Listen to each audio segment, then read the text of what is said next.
പാവറട്ടി പുതുമനുശ്ശേരി മഹല്ല് ജുമാ മസ്ജിദിന്റെ ഭണ്ഡാരങ്ങൾ കവർന്നു.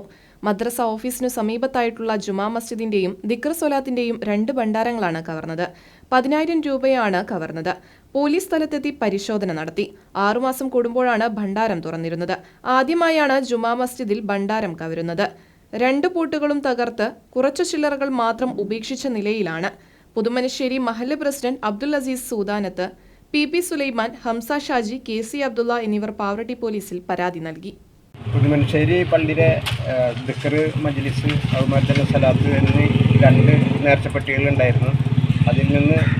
അത് രണ്ടും കുത്തിപ്പൊളിച്ച് അതിൽ നിന്ന് ഏതാണ്ട് ഒരു 10-15,000 രൂപയുടെ ഒരു നഷ്ടം വന്നിട്ടുണ്ട്. അങ്ങനെ പോലീസിനെ അറിയിച്ചു. ഉടനെ പോലീസ് വന്ന് സംഘങ്ങളൊക്കെ നോക്കി കണ്ടിട്ട് പോയിട്ടുണ്ട്. ഇങ്ങനെ ഒരു സംഭവം ഉണ്ടായിട്ടുണ്ട്. ഇത് ആദ്യമായിട്ടാണ് ഇവിടെ ഇങ്ങനെ ഉണ്ടാകുന്നത്.